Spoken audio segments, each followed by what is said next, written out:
বধূর সঙ্গে তার প্রথম মিলন, আর তারপরেই সে এই প্রথম এসেছে প্রবাসে। চলে যখন আসে তখন বধূর লুকিয়ে কান্নাটি ঘরের আয়নার মধ্যে দিয়ে চকিতে ওর চোখে পড়ল। মন বললে, ফিরি, দুটো কথা বলে আসি। কিন্তু সেটুকু সময় ছিল না। সে দূরে আসবে বলে একজনের দুটি চোখ বয়ে জল ভরে তার জীবনে এমন সে আর কখনো দেখেনি। পথে চলবার সময় তার কাছে পড়ন্ত রোদ্দুরে এই পৃথিবী প্রেমের ব্যথায় ভরা হয়ে দেখা দিল। সেই অসীম ব্যথার ভাণ্ডারে তার মতো একটি মানুষেরও নিমন্ত্রণ আছে, এই কথা মনে করে বিস্ময়ে তার বুক ভরে উঠল।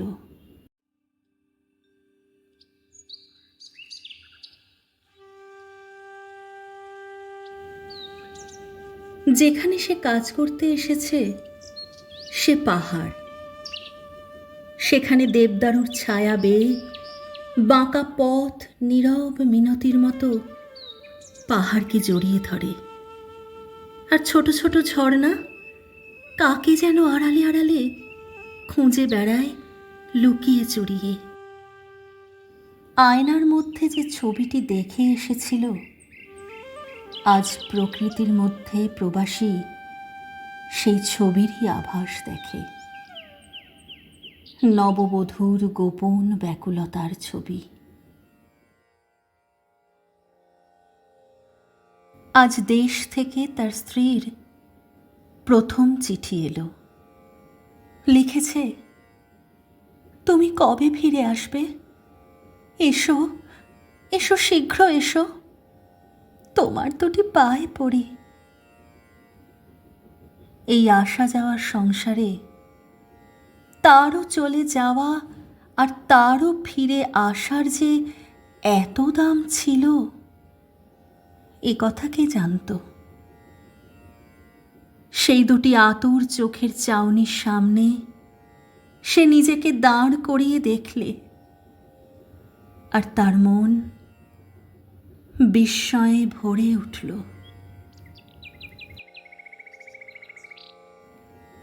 ভোরবেলায় উঠে চিঠিখানি নিয়ে দেবদারুর ছায়ায় সেই বাঁকা পথে সে বেড়াতে বেরোল।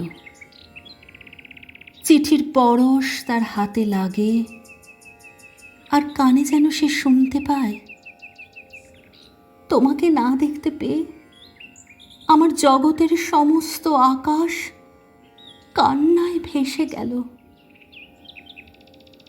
মনে মনে ভাবতে লাগলো, এত কান্নার মূল্য কি আমার মধ্যে আছে?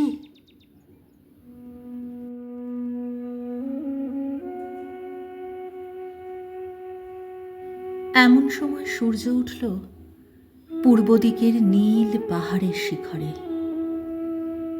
দেবদারুর শিশির ভেজা পাতার ঝালরের ভিতর দিয়ে আলো ঝিলমিল করে উঠল। হঠাৎ চারটে বিদেশিনী মেয়ে দুই কুকুর সঙ্গে নিয়ে রাস্তার বাঁকের মুখে তার সামনে এসে পড়ল। কি জানি কি ছিল তার মুখে, কিংবা তার সাজে, কিংবা তার চাল চলনে। বড় মেয়ে দুটি কৌতুকের মুখ একটুখানি বাঁকিয়ে চলে গেল। ছোট মেয়ে দুটি হাসি চাপবার চেষ্টা করলে চাপতে পারলে না। দুজনে দুজনকে ঠেলাঠেলি করে খিলখিল করে হেসে ছুটে গেল। কঠিন কৌতুকের হাসিতে ঝর্ণাগুলিরও সুর ফিরে গেল। তারা হাততালি দিয়ে উঠল। প্রবাসী মাথা হেঁট করে চলে আর ভাবে, আমার দেখার মূল্য কি এই হাসি। সেদিন রাস্তায় চলা তার আর হলো না। বাসায় ফিরে গেল। একলা ঘরে বসে চিঠিখানি খুলে পড়লে,